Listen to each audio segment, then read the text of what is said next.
Bienvenidos a un nuevo vídeo al canal. Hoy vamos a tratar el módulo 3 de High Frontier, un vídeo más de este juego que va a ser ya el último vídeo tutorial de este primer ciclo.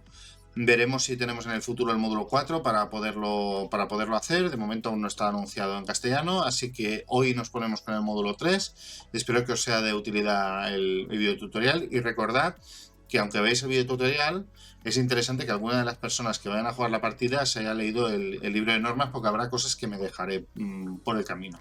Pero bueno, sin más dilación, vamos a la mesa y veamos el módulo. Vamos a hacer, antes de empezar con las reglas, un repaso de los componentes que nos encontramos en la caja del módulo 3. Este módulo 3 lo tenemos completamente por separado, no viene en ninguna de las ediciones, y tendremos, bueno, como marca la norma, un buen manual bien gordito. Tendremos también una pequeña guía de estrategia que nos ayudará a esas primeras partidas en las que no sabemos bien qué hacer. Una guía de estrategia para el módulo 3. Tenemos también una hoja de ayuda que tenemos por un lado con los puntos de victoria, como quedan. Tenemos por otro lado las armas, y si lo abrimos tenemos un resumen de las reglas de este módulo 3, que como veis no son pocas. ¿Qué más tenemos? Además, en la caja nos vienen unas ilustraciones que ya las veréis.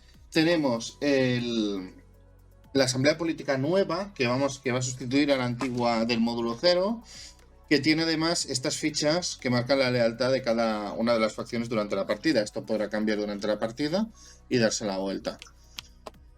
Además, esto lo que tiene también es que nos marca las restricciones de guerra. Esto es importante tenerlo en cuenta. Tenemos las fichas de edificio averiado. Tenemos un dado adicional al que ya teníamos en la caja base. Tenemos los discos negros de soborno. Tenemos la ficha para indicar dónde está el hospital contra el cáncer, que veréis que tiene implicaciones de juego. Tenemos la ficha de prisionero de guerra, que nos va a dar puntos de victoria por el otro lado.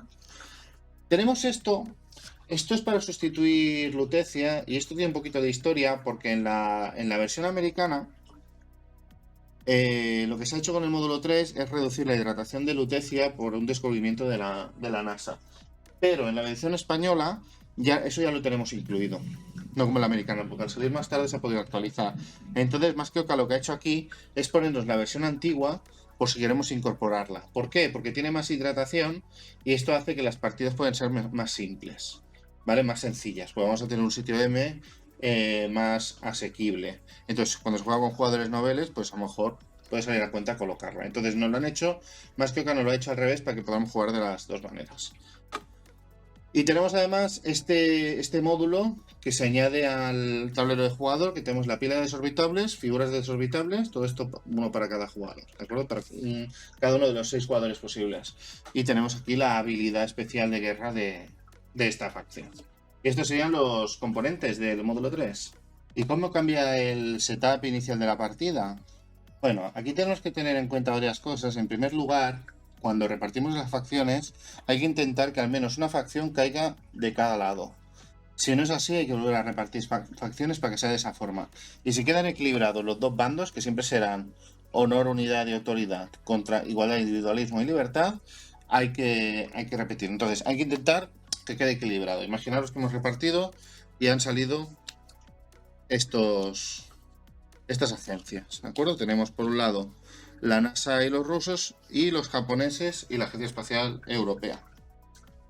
¿Qué tendríamos que colocar? De entrada tendríamos que colocar en el nuevo mapa de política los extremistas. Los extremistas son unos delegados especiales que digamos que representan a la facción y no pueden cambiar. Siempre van a estar en ese punto hasta que dejen de ser extremistas por una derrota. Entonces, por ejemplo, el delegado de la ESA caería del lado de igualdad, colocaríamos su extremista allí. El japonés caería en libertad. La NASA caería en honor.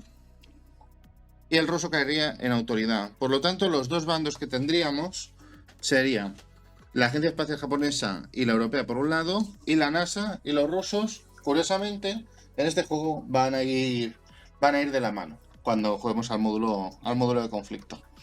Entonces, estos bandos van a ser fijos durante la partida.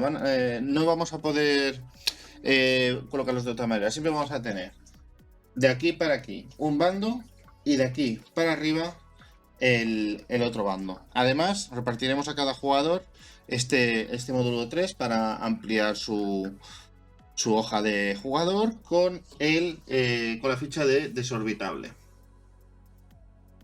También cambia el setup en que a cada uno de los jugadores les tenemos que dar 3 sobornos inicialmente. En partidas de 5 o 6 jugadores empezarían solo con 2. Entonces a cada jugador le entregaríamos 3 discos negros de soborno que van a usarse durante la partida. Y todo lo demás del setup sería exactamente igual, con estas incorporaciones. Y os preguntaréis, en este módulo 3, en el que vamos a tener conflictos y nos vamos a poder pegar con otros jugadores, ¿cuándo nos vamos a poder pegar? Pues van a haber dos grandes situaciones en las que nos vamos a poder pegar, que es en anarquía y en una guerra. En anarquía, simplemente cuando haya un evento de anarquía, tendremos que coger la estrella hasta donde esté, colocarla aquí, y hasta que acabe la temporada azul, vamos a estar en anarquía. Esto significa que vamos a poder agredir a otros jugadores de la facción opuesta, pero no vamos a estar obligados a pegarnos si entramos en la misma casilla. En cambio, cuando estemos en guerra, si entramos en la misma casilla que un jugador enemigo, vamos a tener que pegarnos de forma obligada. De hecho, si estuviéramos en guerra y se disparara el evento de anarquía, se harían las tiradas correspondientes de purga y además el combate pasaría a ser opcional también, pese a estar en guerra. La otra forma de pasar a estar en guerra, o sea, la otra forma de agredirnos es pasar a estar en guerra. ¿Cómo pasamos a estar en guerra? Tenemos dos maneras. Una que ya la conocéis, del módulo 2, que es completando un futuro en que se genera un casus belli. Este futuro que genera un casus belli nos hace entrar en guerra.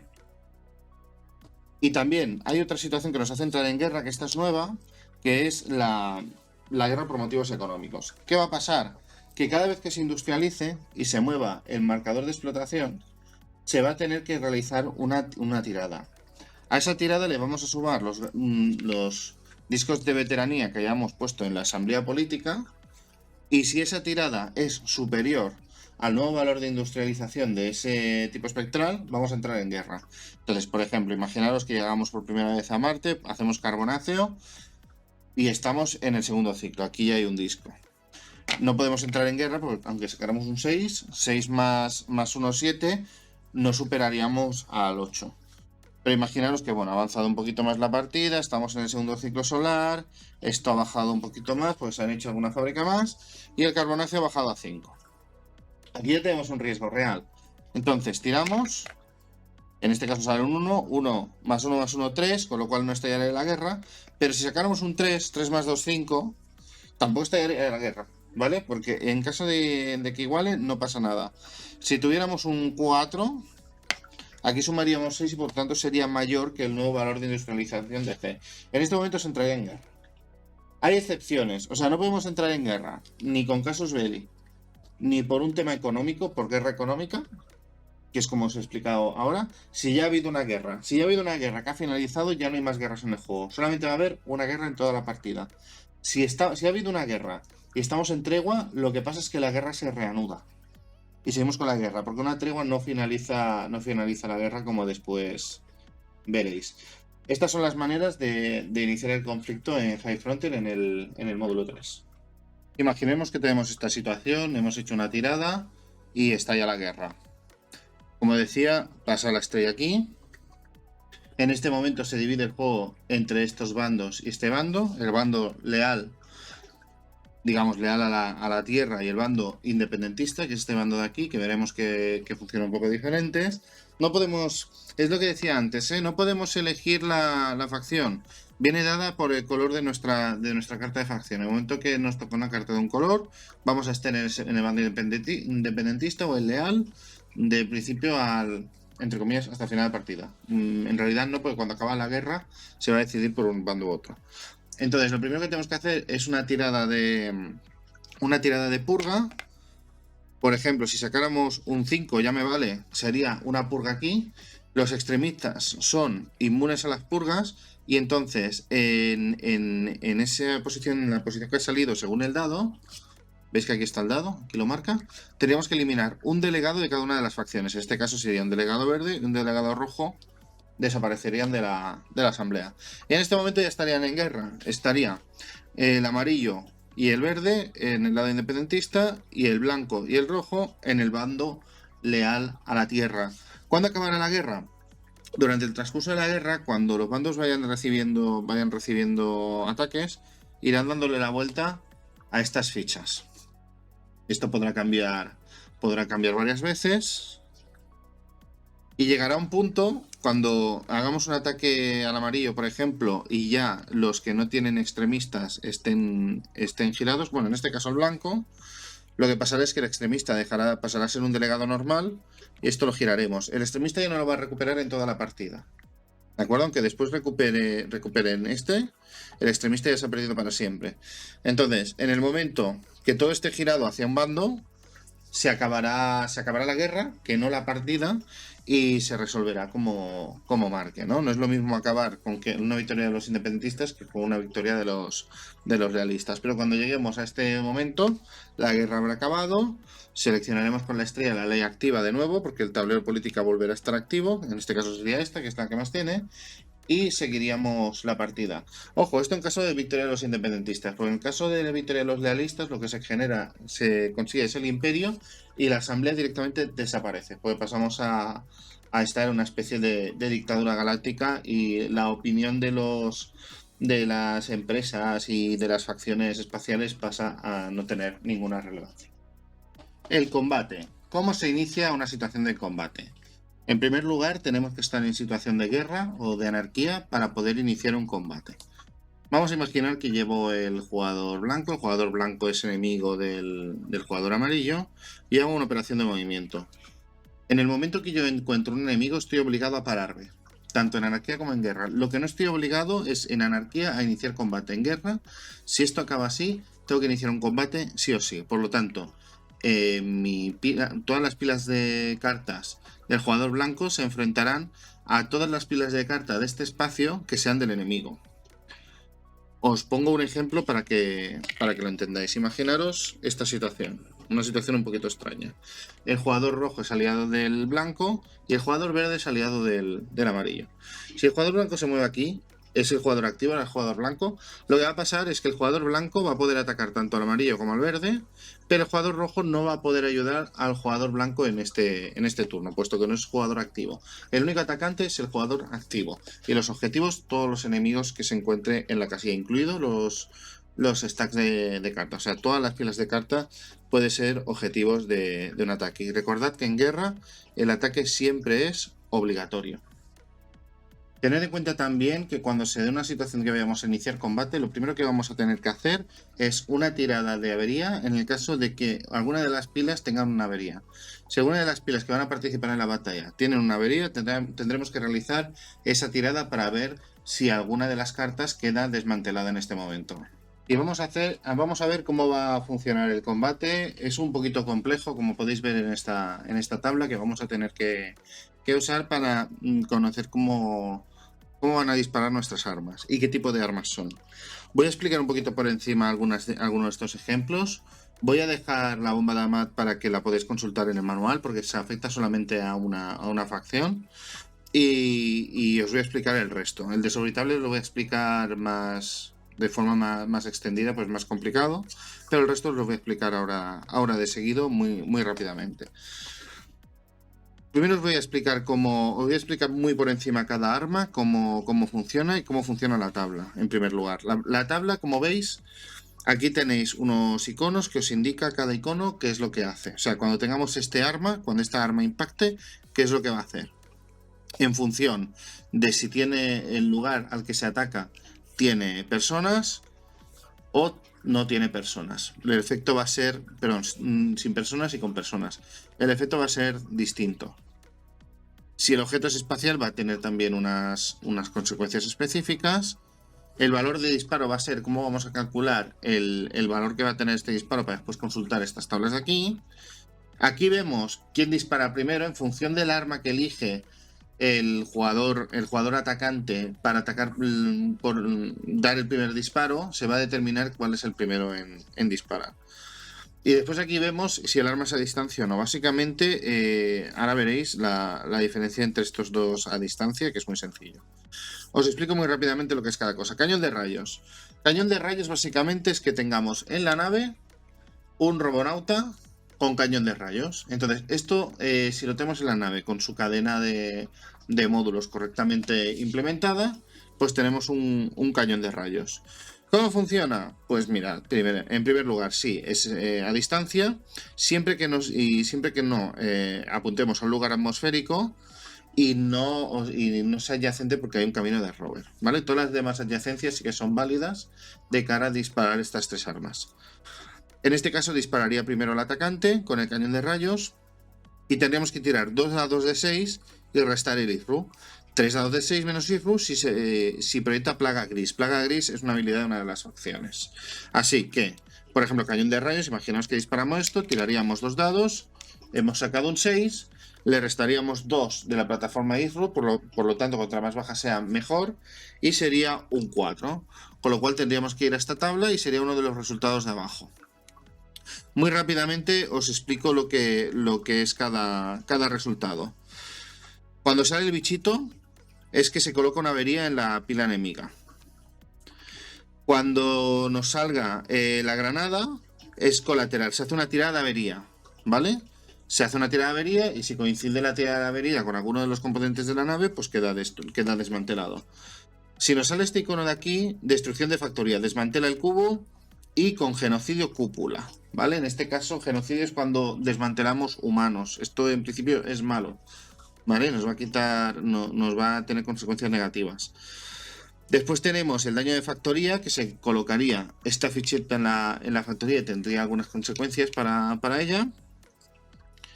Después tendríamos el icono este de cap, que significaría captura de factoría. Se cambiaría solamente el cubo de la factoría por uno de nuestro color, pero no se cambiaría la concesión, con lo cual tendríamos una factoría con una propiedad un poco extraña. Después, aparte, tendríamos los efectos en objeto espacial, que tendríamos el impacto de precisión, que es desmantelar una carta elegida por quien dispara, de la cual la radiación fuera menor que el valor del disparo. Podemos elegir el objetivo siempre y cuando el disparo sea alto. Sobrecarga, la sobrecarga lo que haría es que tendríamos que hacer una tirada de avería por cada punto de valor de daño. Esto es bastante heavy. Y después tendríamos este símbolo de aquí, que sería que desanclaríamos un Bernal. En el caso de que juguemos con Bernales, lo que provocaría es un desanclaje de un Bernal. Dicho esto, habiendo hecho la pausa, pues esto es el cañón de rayos. Después tendríamos el cañón normal, que lo que nos pide son cartas de valor de radiación 8 más. Por ejemplo, este reactor. Podríamos utilizar este reactor para hacer un cañón. Sería con las mismas condiciones de distancia que el cañón de rayos. En este caso empezaría el defensor a atacar antes que el atacante. Y el valor de disparo sería el valor de radiación menos el ISRU. Cañón de factoría, RR igual a 8. ¿Vale? En caso que fuera un cañón de factoría, pues sería 8. Tenemos que tener en cuenta que para utilizar esto, pues tenemos que tener siempre una plataforma ISRU para poder disparar. ¿De acuerdo? Bueno, y tendríamos esto, sería cuestión de ir consultando la tabla para ver qué es lo que hace cada ataque.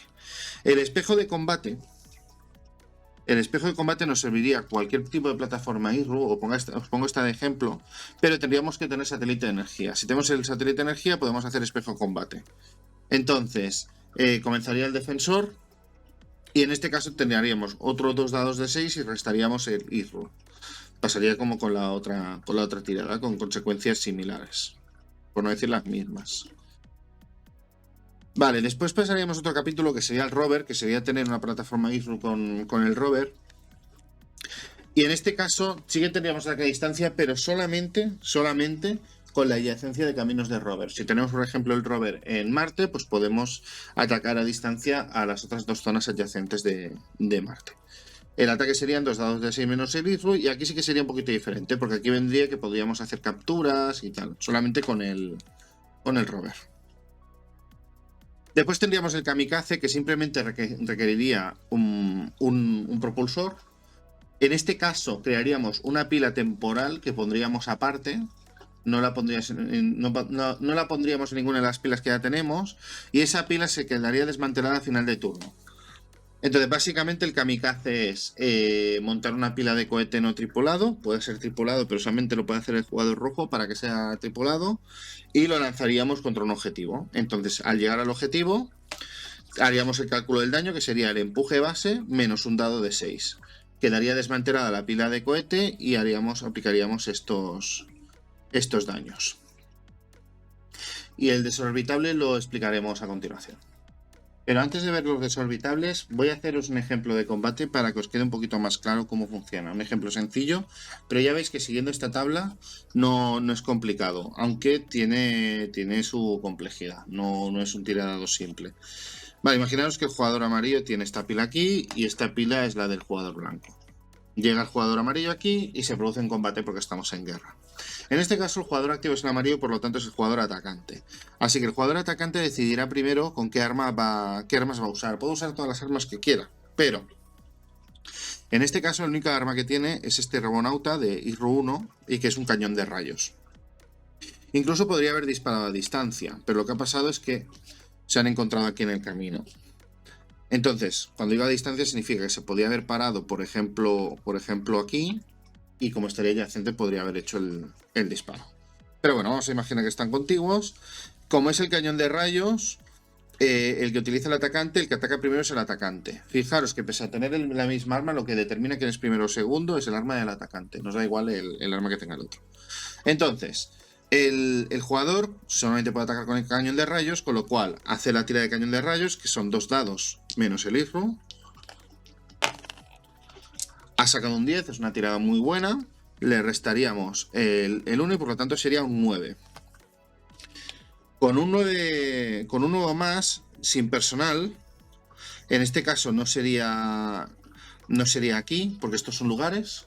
Tendríamos que irnos a objetivo espacial y sería, en caso de 1 más, un impacto de precisión. El impacto de precisión lo que nos indica es que desmantelamos una carta elegida por quien dispara que tenga radiación inferior al valor de disparo. ¿Qué ha pasado?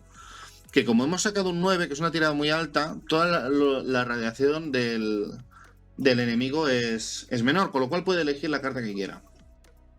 El enemigo le va a responder. Entonces, una manera de hacer que el enemigo no pueda responder sería petarle el reactor, porque si le peta el reactor, el propulsor deja de funcionar y el robonauta también. Con lo cual, en este caso lo que elige el jugador atacante es desmantelar el reactor. Esto vuelve a la mano del jugador blanco y ahora le tocaría al blanco responder. Pero ¿qué pasa? Como la cadena de su arma ya no se cumple, no puede responder el fuego.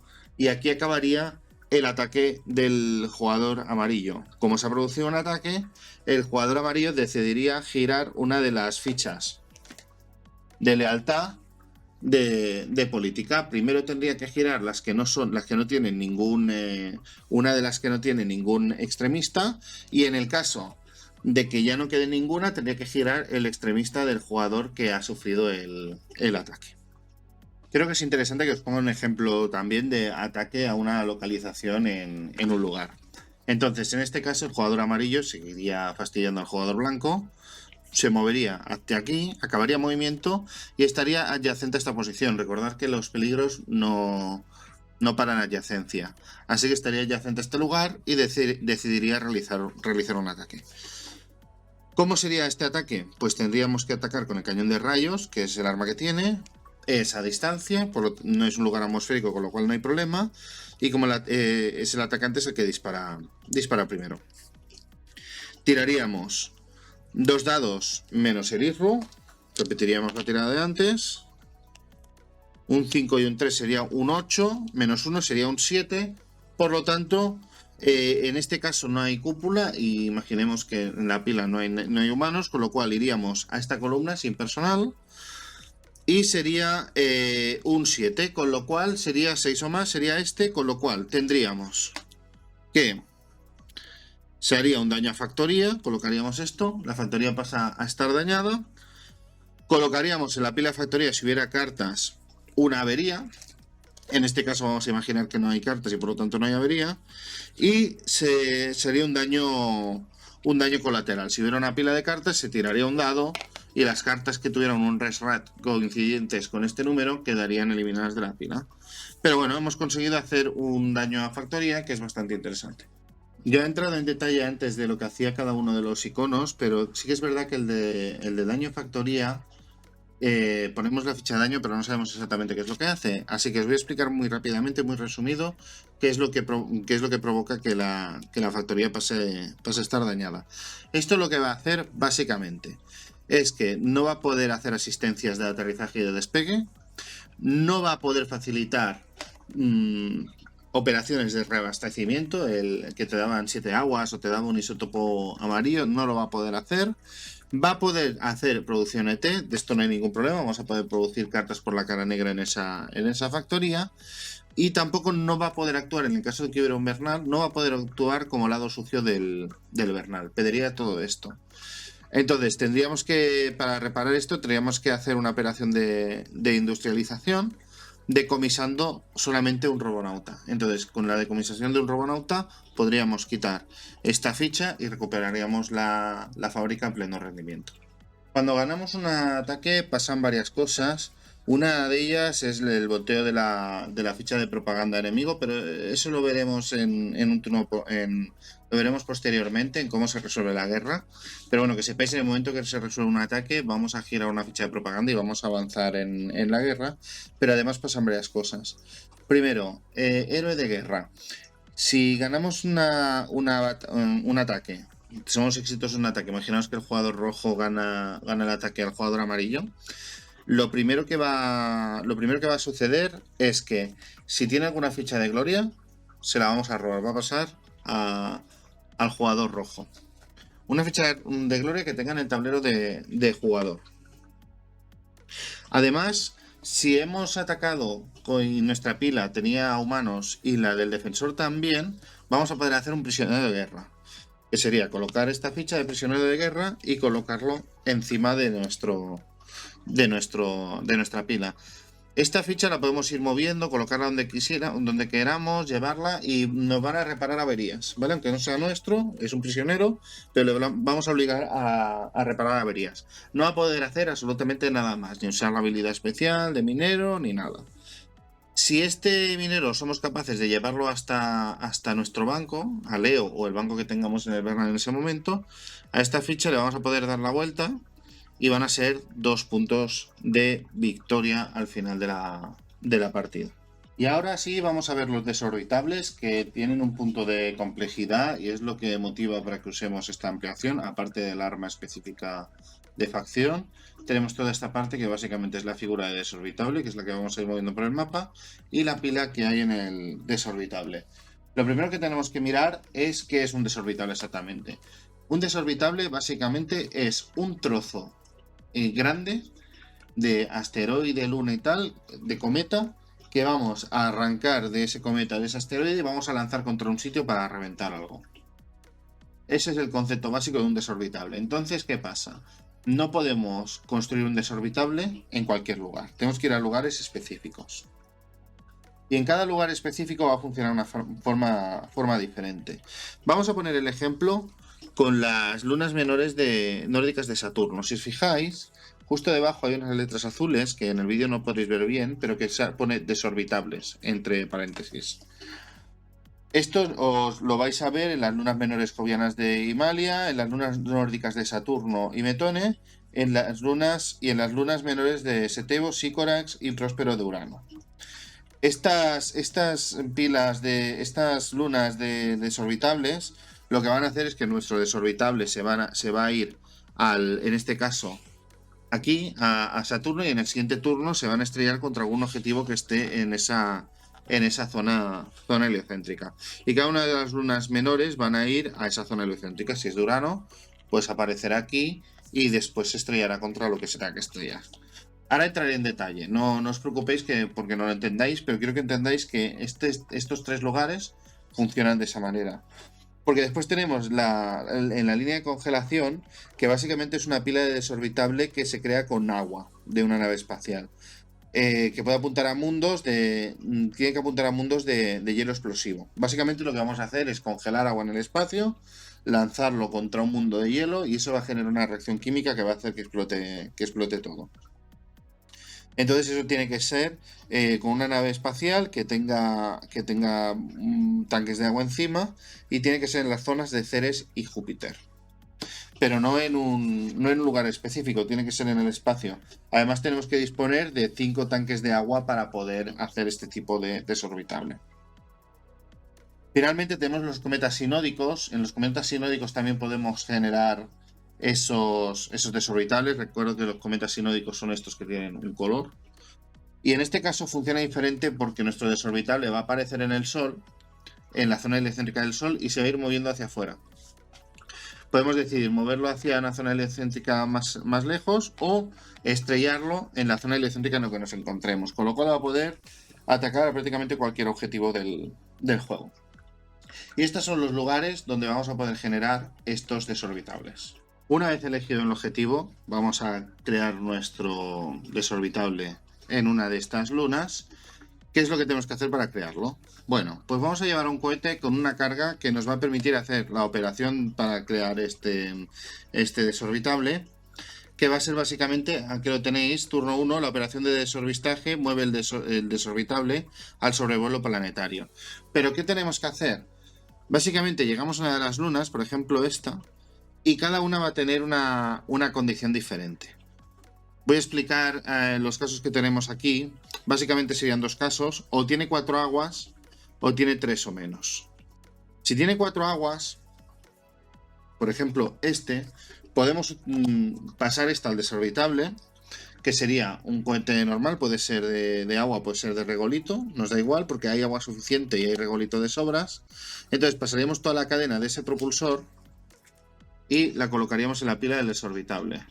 Y esta operación haría que el desorbitable, en este caso, como es de la zona de Saturno, lo colocaríamos en el sobrevuelo de Saturno. En el segundo turno, podríamos llevarlo al objetivo. Pero no lo vamos a hacer ahora. Vamos de momento a acabar de explicar esto. Si hubiésemos ido aquí no hay agua suficiente y por lo tanto necesitaríamos un propulsor de regolito. Bueno, pues entonces aquí tenemos una cadena completa de un propulsor de regolito, lo colocaríamos aquí y haríamos exactamente la misma acción. Podríamos hacer esto y ya lo tendríamos generado con este propulsor de regolito. ¿Qué pasaría si quisiéramos hacer lo del hielo? Tendríamos que ir a la zona correspondiente para poder generar este hielo, digamos, este bloque de hielo con nuestra propia agua, que sería en la zona heliocéntrica de Ceres o Júpiter, ¿vale? Que podría ser, por ejemplo aquí. Y entonces lo que haríamos es que tendríamos que llevar en la nave 5 aguas que gastaríamos y un propulsor azul de 3 o más de impulso. Por ejemplo, este nos serviría.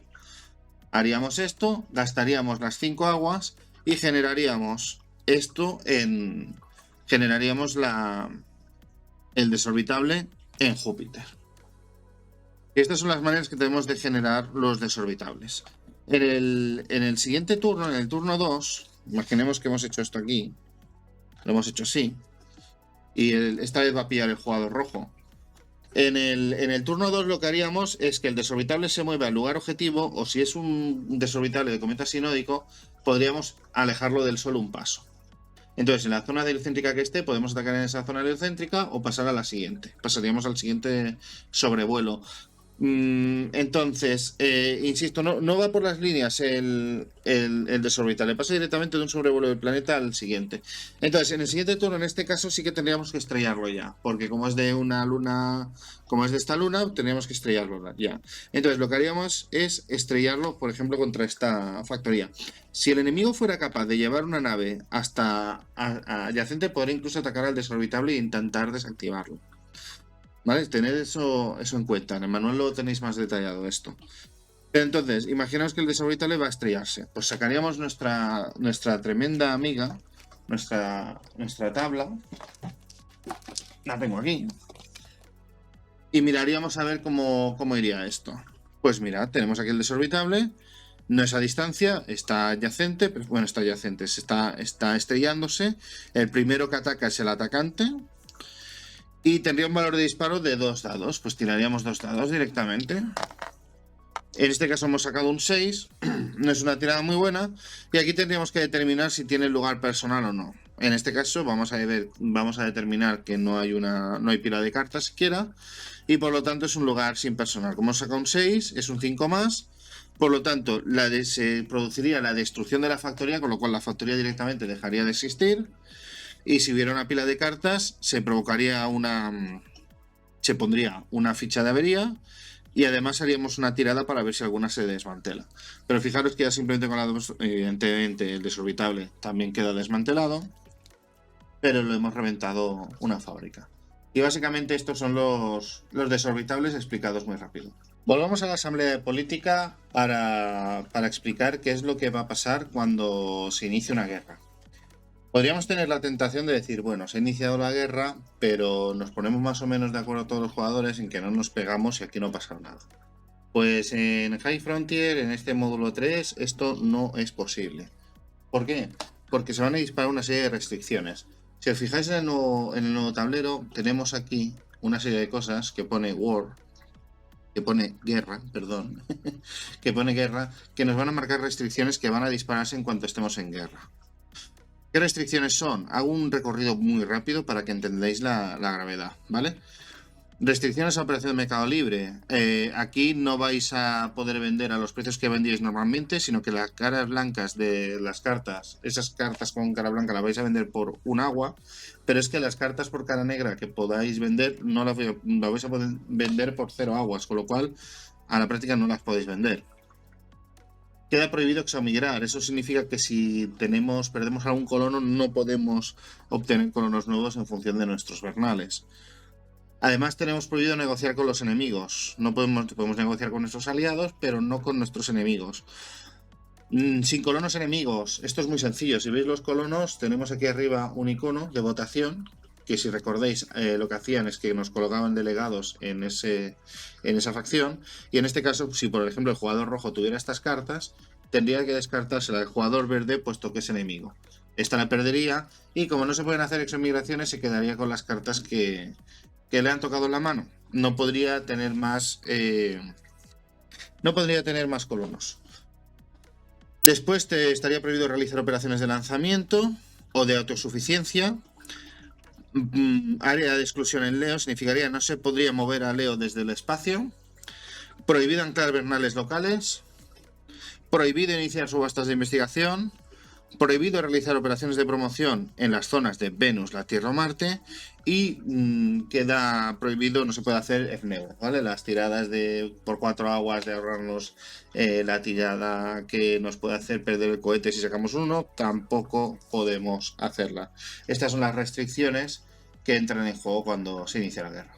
Y claro, os preguntaréis, con todas estas restricciones, ¿cómo jugamos? Pues mirad, hay una cosa que se llaman los permisos, que son permisos para levantar restricciones. Y es lo que le da salsa política a este módulo 3 bastante a saco. Voy a explicar un poquito cómo funciona. Cuando estalla la guerra, aparte de hacer la tirada la tirada que tenemos que hacer para ver si eliminamos cubos, pasa una cosa. Que aparte de esta purga, hay que mirar los cubos que hay sobre el tablero. ¿Por qué? Porque todos los cubos que estén en el bando específico, en el bando contrario, se tienen que eliminar. En este caso, por ejemplo, este rojo estaría en el bando enemigos, se tendría que eliminar, y este amarillo también. Ahora sería todo correcto porque están todos están en facciones diferentes, están en facciones diferentes, pero dentro de su bando. Con lo cual ahora estarían colocadas correctamente. ¿Cómo funcionaría el tema de los permisos? Pues aquí, como veis, cada una de estas limitaciones están vinculadas a uno de los colores. Estas dos restricciones son del blanco, estas dos restricciones del amarillo, etcétera, etcétera. Entonces, ¿qué es lo que va a pasar aquí? Que vamos a tener que pedir permiso a uno de los delegados de la asamblea política que están en ese área para hacer esa acción. Por ejemplo, si tengo aquí la prohibición de realizar operaciones de lanzamiento en Leo, y yo soy el jugador blanco, yo puedo pedir permiso a mí mismo, o sea, que es automático, para hacer una operación de lanzamiento en Leo. Si el jugador rojo quisiera hacer una operación de lanzamiento en Leo, tendría que pedir permiso a un delegado de los de aquí, en este caso al blanco, por lo tanto el jugador blanco, para hacer un lanzamiento en Leo. El jugador blanco, como es aliado, seguramente le dé permiso, o a lo mejor, como por puntos de victoria están compitiendo, a lo mejor no le da permiso. Pero en todo caso lo podría hacer. Podría también el jugador rojo mover este delegado aquí y entonces podría realizar también esa operación sin tenerle que pedir permiso al jugador blanco, ya que él tendría un delegado puesto aquí. Una de las cosas, esto siempre es una negociación, por lo tanto, si no tenemos, si ese permiso lo tenemos que pedir al bando contrario, tenemos un problema, que aquí hay una restricción que es prohibido negociar con enemigos, con lo cual este bando de aquí no puede negociar con este y viceversa. ¿Qué pasa, por ejemplo, si quisiéramos hacer una operación de FNEW? ¿Vale? Para no arriesgar una nave y fuéramos el jugador rojo. Tendríamos un problema, porque primero no podemos, en principio, no podemos pasar cubos al otro lado y no podemos negociar con el enemigo. Una cosa que podríamos hacer sería pedir el permiso al jugador blanco para negociar o pasar un cubo aquí. Entonces ya podríamos negociar con el enemigo. Podemos comenzar a hablar, el enemigo puede decirnos que no. Pero imaginaros que, bueno, pues llegamos a un acuerdo a nivel de aguas y este enemigo nos permite realizar el nuevo. Con lo cual, como nos lo permite, podríamos hacerlo en ese momento. Pero claro, se puede dar la circunstancia de que no nos quieran ceder esa habilidad, por lo que sea. Tenemos otra opción, que son los discos de soborno. Los discos de soborno, al final comenzamos con 3 discos, y dependiendo del número de jugadores empezamos con menos, y estos discos nos van a dar un punto de victoria al final de la partida por cada disco de estos que tengamos. Aparte de los sobornos, los vamos a poder usar para compensar acciones violentas y chungas que le hagamos a los enemigos, que luego veremos. Pero también lo podemos usar para corromper. Imaginaos que esto lo tenemos aquí. Podemos hacer una acción gratuita de corromper, pondríamos el disco debajo y esto sería un delegado corrupto, con lo cual en siguientes acciones podríamos desplazarlo a la zona enemiga. Por ejemplo, podríamos llevarlo aquí y podríamos hacer FNEWO sin tener que pedir permiso al jugador verde, pues nosotros tendríamos un delegado colocado en la zona. Ojo, porque esto provoca otra cosa. Si hay un delegado corrupto en la mesa, en la asamblea política, este corrupto lo puede utilizar todo el mundo. Con lo cual, en el momento que este señor está aquí, los SNEWOS y la prohibición de realizar promociones pasan a estar habilitadas para todos los jugadores, porque tenemos aquí un señor corrupto que le va a facilitar eso a todos los jugadores.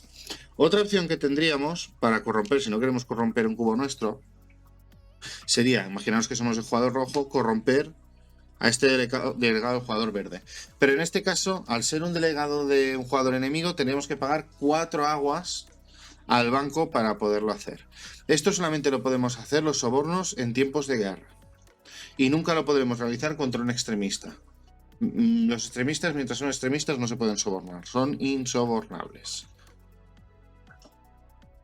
Entonces, os recuerdo que en tiempos de paz no se pueden hacer sobornos. Y los delegados corruptos en tiempos de paz no podrán hacer las acciones de lobby. O sea, aquello que hacíamos de irnos a otra posición de política y forzar una acción que no, de una ley que no está en vigor. ¿Qué más? ¿Cómo recuperamos estos cubos de corruptos que tenemos dando vueltas por el tablero? Pues mira, por ejemplo, si yo soy el jugador verde, yo en una acción que me permita retirar este cubo, porque no tengo más cubos en el tablero y voy a hacer una factoría nueva, pues yo podría recoger este cubo, hacer la factoría y esta ficha de soborno me la llevaría yo. Es una forma de recuperar. Con la ley marcial tendríamos que estar en tiempo de paz. Imaginaros que este cubo está aquí y está activada la ley marcial. Pues el jugador que active la ley de ley marcial y descarte un cubo de un enemigo, por ejemplo descartaría este cubo y este disco se lo llevaría el jugador que ha invocado la ley marcial. ¿Qué más tendríamos? Tendríamos cuando se gira una ficha de propaganda. Cuando se gira una ficha de propaganda, os voy a poner un ejemplo. Vamos a ver cómo podemos hacer un ejemplo. Voy a poner esto aquí. Y voy a poner, por ejemplo, esto aquí.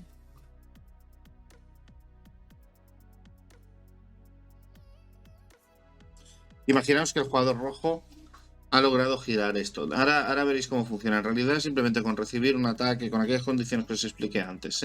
Si esto estuviera ya girado, porque aquí no hay un jugador, y el rojo realizara un ataque del amarillo exitoso, lo primero que pasaría es que esto se daría la vuelta. Este moñigote pasaría, ¿no? Dejaría de ser extremista, y entonces podemos, una de las fichas que está aquí, aunque no sea de jugador amarillo, podríamos descartarla y este cubo se lo llevaría el jugador que ha provocado este giro de aquí. Y además de esto podría coger en su casilla, en la de su color, y hacer lo mismo. Por ejemplo, descartar este blanco y pillar la ficha de soborno también para él. Y esto es como funciona un poquito el tema de los sobornos. Tened en cuenta que las fichas de soborno en tiempo de paz las podéis intercambiar como si fueran fichas de puntos de victoria normal. ¿Vale? Entonces, antes o después de la guerra podéis en una negociación ofrecer fichas de soborno para que se las quede otro jugador y tal, teniendo siempre en cuenta que esto va a ser un punto de victoria al final de la partida. Y vamos a ver ahora cómo se acaban las guerras. Las guerras acaban cuando todas, como he comentado antes, cuando todas las fichas de lealtad pasan a estar en un bando. ¿Cómo cambian de bando?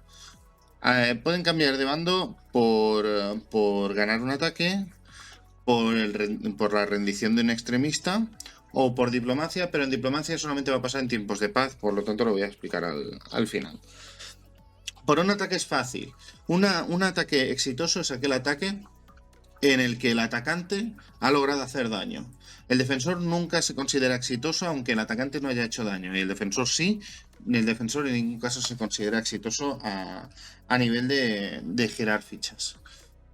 En este caso, imaginaros que el jugador amarillo ha atacado al jugador rojo y ha conseguido decomisar una carta, o bueno, su ataque, digamos, que ha provocado algún tipo de daño en el rojo y por lo tanto se considera un ataque exitoso. En este caso tendría que girar una ficha, en primer lugar, una ficha que no sea de un extremista si es posible. Estaría esta ficha de aquí, por lo tanto le daría la vuelta. Y así finalizaría el ataque del jugador amarillo. Imaginaros que en un futuro turno hay un ataque del verde contra el jugador blanco que tiene éxito. No quedan extremistas en este bando, por lo tanto tendría que girar la ficha de extremista del jugador afectado. Pues en este caso, ¿qué pasaría? El extremista dejaría de ser extremista, se le daría la vuelta y el jugador blanco pasaría a estar en el bando independentista. Ahora serían todos estos tres jugadores, al bando independentista contra el jugador rojo, que es el único que quedaría en el bando leal. Seguirían jugando y, por ejemplo, en un momento dado, el jugador blanco ataca al jugador rojo y hace cambiar, pero voy a aprovechar para dar el otro ejemplo. En lugar de un ataque, vamos a imaginar que el jugador rojo está muy agobiado, sabe que va a perder la guerra y no tiene sentido seguir con los combates. Por lo tanto, lo que decide es utilizar una acción gratuita para rendir el extremista. Entonces, lo que haría el jugador rojo es mover aquí el extremista, dejaría de serlo, pasaría a ser también de la facción independentista, y además de esto tendría que ceder una fábrica a uno de los otros jugadores. Por ejemplo, tendríamos esta fábrica en un lugar del mapa y se la quiere ceder al amarillo. Quitaría el cubo rojo y pondría el amarillo.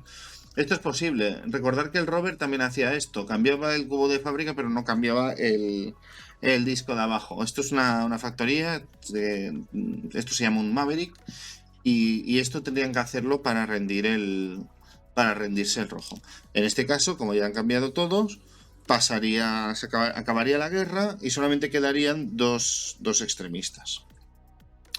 Vamos a imaginar, para explicaros la otra circunstancia, vamos a ponerlo así, que estamos en paz. Aún no ha estallado la guerra, pero nos queremos ir preparando. Entonces, se puede dar la situación de que podamos girar una ficha estando en tiempos de paz, pero no puede ser una ficha en la que haya encima un extremista. Eso no es posible. ¿Qué podemos hacer? Tenemos que mover esto hasta aquí. Imaginaos que el jugador rojo mueve este delegado suyo aquí. Por lo tanto, estaría empatado con estos dos, con estos dos de aquí, pero como decide el rojo que es el que acaba de entrar, pasa a este de aquí. esta ley pasa a estar activa y en ese momento el jugador rojo puede decidir si le da la vuelta. Decide que sí y le da la vuelta. Fijaros que siguen siendo 2 jugadores para 2 jugadores en la guerra, pero esto ha cambiado de bando.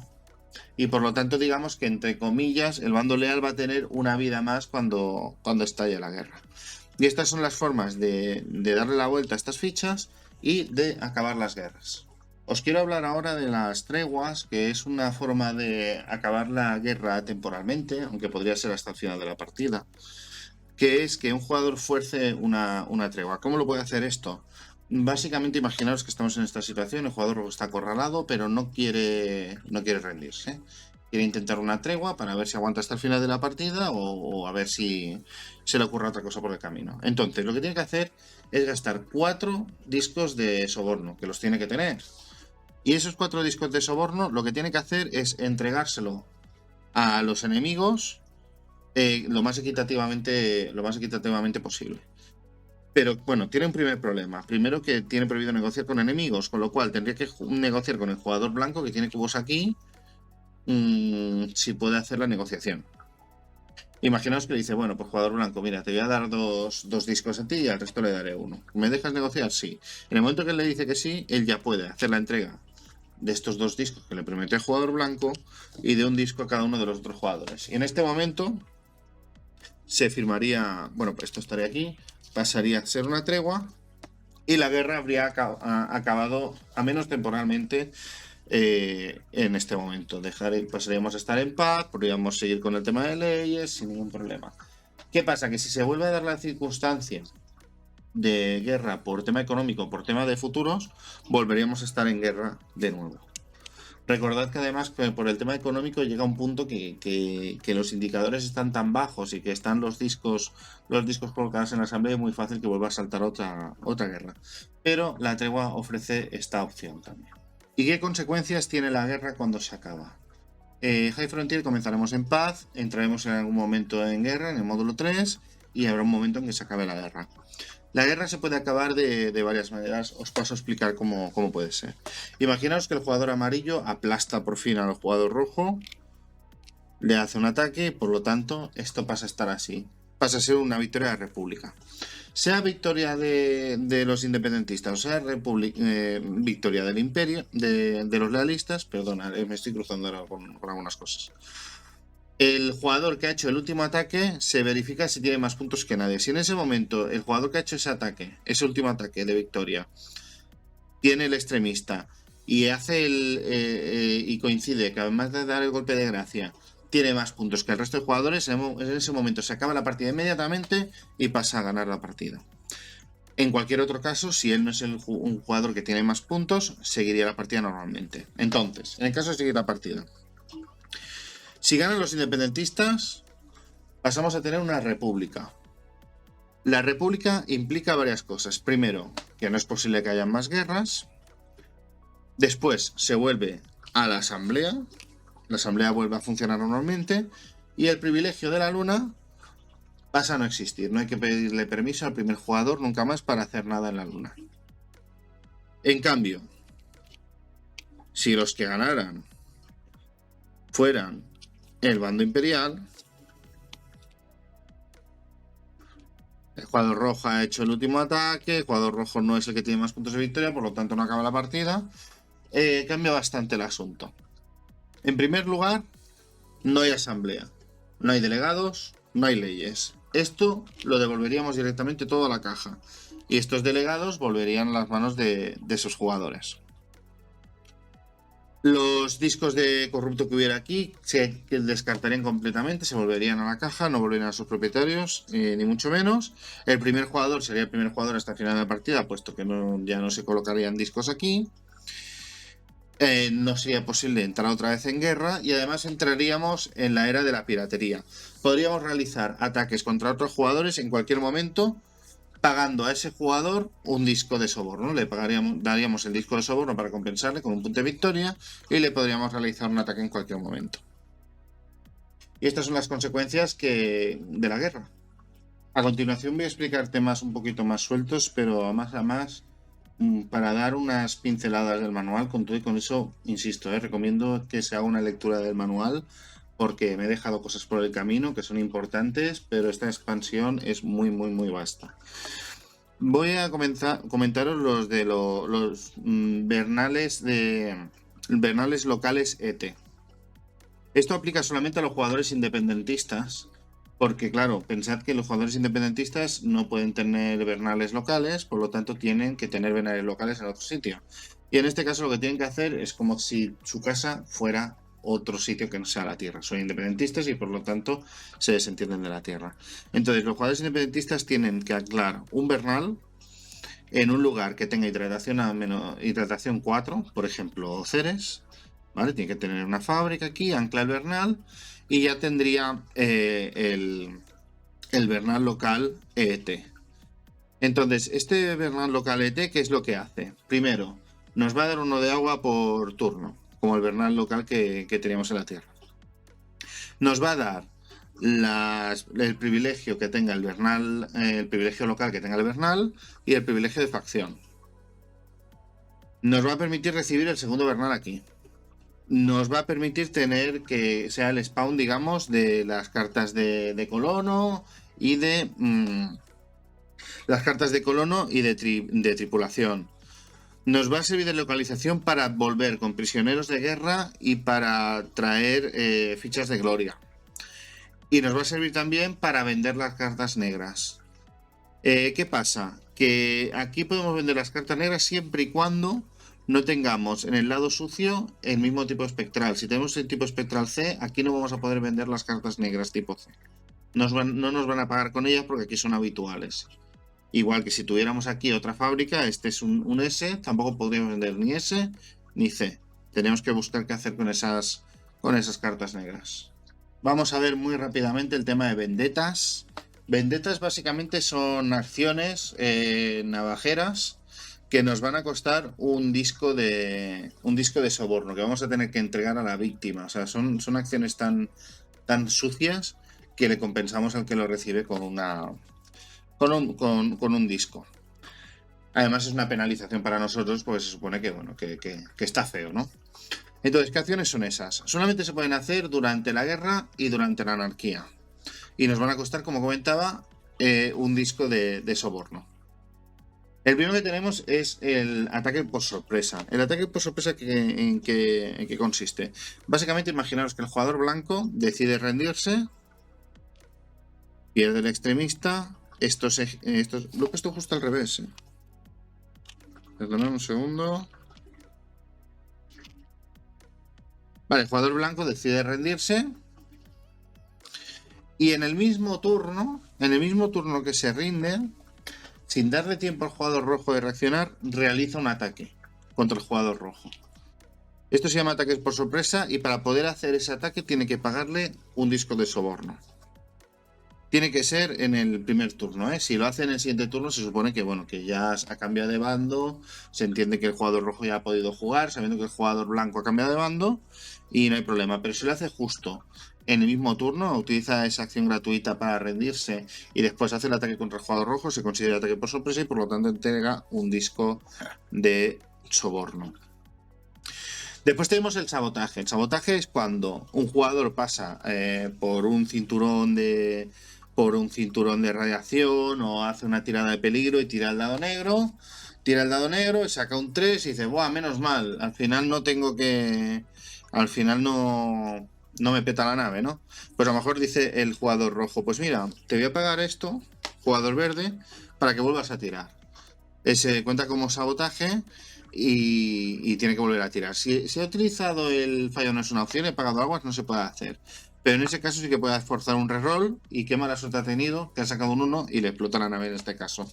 Solamente se puede forzar una vez el reroll. Otra cosa que podría pasar es, imaginaos que el jugador verde ha creado un desorbitable y lo lanza contra el jugador blanco. En ese caso, aparte de hacer la tirada de desorbitable y todo esto, tiene que entregarle un disco negro como compensación por esa hábil acción. Los kamikazes humanos, que solamente los pueden hacer el jugador rojo, también provocan que se tenga que entregar un disco negro al jugador que ha sido víctima de ese kamikaze humano. Y la fiebre gris, que la tiene el jugador gris, también ya lo pone aquí incluso, provoca que el jugador gris tenga que entregar un disco de soborno a la víctima de ese ataque.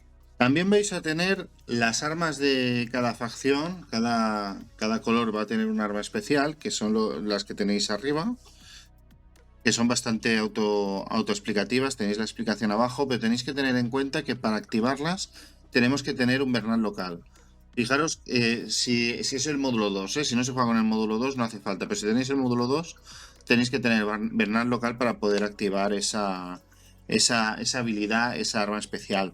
No voy a entrar en profundidad cada una de las armas, porque tenéis básicamente la descripción, y aquellas que son un poco más complicadas, como la bomba de antimateria, ya os hace referencia al manual para que veáis exactamente en qué consiste. Pero sí que os recomiendo que hagáis una lectura antes de empezar la partida con aquellas facciones que hayáis seleccionado, para que todo el mundo tenga claro qué es lo que hace cada uno. Seguimos con cosas feas. Muy rápidamente, el tema de los genocidios que comenté antes, que con algunos ataques podemos desmantelar cúpulas. Todo lo que implique quitar cúpulas se considera un genocidio, porque estamos haciendo un ataque y estamos matando no solo unos humanos que hay en una nave, sino que estamos matando colonias enteras. En ese caso, el jugador que comete el genocidio tiene que entregar todos los discos de soborno y todos sus delegados a la víctima del genocidio. Todos. ¿De acuerdo? Entonces hay que pensárselo muy bien antes de hacer un ataque que puede provocar el desmantelamiento de un domo, ¿vale? En el momento que vayamos a desmantelar uno de estos, cuidadito con ese ataque.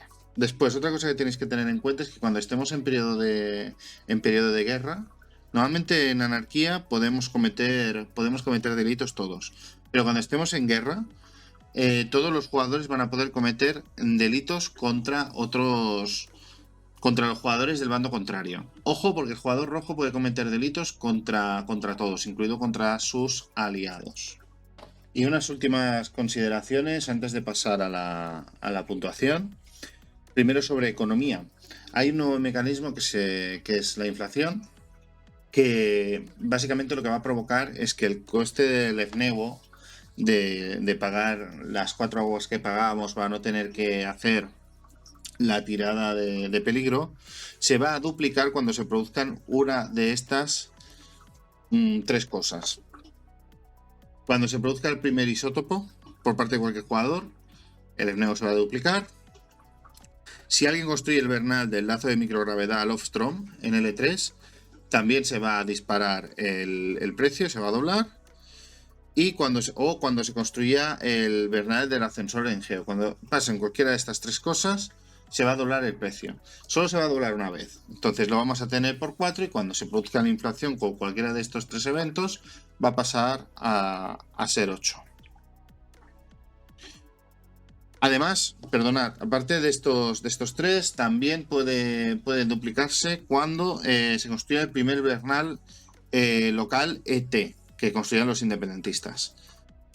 Otra novedad económica es que podemos intercambiar siempre 10 aguas por un isótopo del tipo nuestro, que tengamos nuestro Gigatraster o Teratraster, y también podemos convertir un isótopo en 10 aguas, cosa que es bastante útil de cara al mercado. Tenemos otra novedad también importante que quería comentar específicamente, es que en el Tratado de Libre Circulación, aparte de poder utilizar las factorías hibernales de un rival para operaciones en lugar, asistencia de factoría, promociones, ascensores espaciales, se pueden vender cartas negras y lo destaca aquí en azul, se pueden vender cartas negras en Bernales rivales. Entonces el funcionamiento es el mismo. Tened en cuenta que si el Bernal rival está linkado a un tipo C, por ejemplo, no vais a poder vender cartas negras tipo C en ese Bernal, tendréis que ir a otro. Con lo cual, el tema de las rutas comerciales, con los cargueros y tal, puede ser bastante interesante en este módulo 3. 2 cosas más no relacionadas con economía. El Hospital del Cáncer lo marcamos con esta ficha cuando lo construyamos, porque no se van a poder hacer batallas desde o hacia el hospital. El hospital lo tiene que respetar todo el mundo, incluso en tiempos de guerra. Y otra cosa que tenéis que tener en consideración, que no he comentado antes porque es una cosa muy específica, los lugares que tengáis, los lugares submarinos, que tengáis fábricas construidas, colonias y tal, representa que esas colonias y esas fábricas están bajo el agua. Por lo tanto, no se pueden atacar a distancia, está terminantemente prohibido, no se puede hacer. No se puede atravesar el agua con un rayo desde el espacio. No lo vais a poder hacer. Entonces tened en cuenta esa norma, que es bastante importante. Pues dos cosas más para tener en consideración: el tema de los futuros. Con los futuros completados os van a dar armas nuevas. Esas cartas van a ser armas. Entonces, consultad el manual, porque cada uno de estos futuros van a ser un arma, y en el manual tenéis especificado cada uno cómo funciona. Como son muchas, prefiero que os lo miréis tranquilamente, y sobre todo en función de los futuros que vayan saliendo, pues lo vais consultando. Respecto a la puntuación, los cambios van a ser en función de cómo acabe la partida. No es lo mismo que acabe con una victoria leal, a que acabe con una victoria independiente, a que la partida acabe en guerra / tregua. Si la partida acaba con una tregua, sin una guerra finalizada pero sin combates, es como si acabara en guerra. ¿De acuerdo? Entonces, novedades. Respecto a los puntos de bonificación, dependiendo de la ubicación de la figura, estos son el valor de mercado de factorías, ubicación de las cúpulas de colonia, etcétera, etcétera. En principio, con una victoria leal es lo mismo, excepto las glorias, que nos van a puntuar doble. En una victoria independiente no hay cambios, queda igual, pero en un final de partida en tregua o en guerra, todo lo que son factorías, en lugar de utilizar el valor de mercado, vais a utilizar 2 puntos de victoria por cada una de las factorías. Van a valer menos. Respecto a los puntos del marcador de política, en una victoria leal no hay puntos por política, puesto que ya no hay marcador de política, todo eso se ha ido fuera. Y se puntúa normalmente con la victoria independiente. Tampoco puntúa el tablero de política en caso de que estemos en guerra o en tregua. Y después tenemos el añadido de los puntos de soborno, que también es la novedad, que es un punto de victoria por cada uno de los sobornos, siempre y cuando acabe en victoria independiente la partida. Si acabara en victoria leal, los puntos de sobornos dan 0 puntos, o sea, no hay puntos por los sobornos que hayamos acumulado durante la partida. Y si acabamos en situación de guerra la partida o de tregua, esos sobornos no nos van a dar un punto, sino que nos van a dar 2 puntos. Y estos serían los cambios de puntuación. Y nada más, espero que os haya gustado el vídeo, que hayáis entendido un poco por dónde van los tiros del módulo. Sé que es un módulo muy confuso, es muy difícil de interiorizar algunas cosas, pero espero que por lo menos el vídeo os haya servido para poneros en dirección y que os sirva para poder digerir el manual mejor. Insisto, es el módulo más complicado de todos, el más largo, pero espero que el vídeo haya sido de utilidad. Insisto en que lo completéis con el manual. Y nada más, ha sido un camino largo. Acabamos esta primera serie de High Frontier con este vídeo. Espero que os haya gustado todo el material que hemos ido sacando. Y nada, ya me dejaréis en los comentarios de todos los vídeos, y especialmente de este, que os ha parecido toda la serie. Espero vuestros likes, vuestras suscripciones, y nos vemos en futuros vídeos. ¡Hasta luego!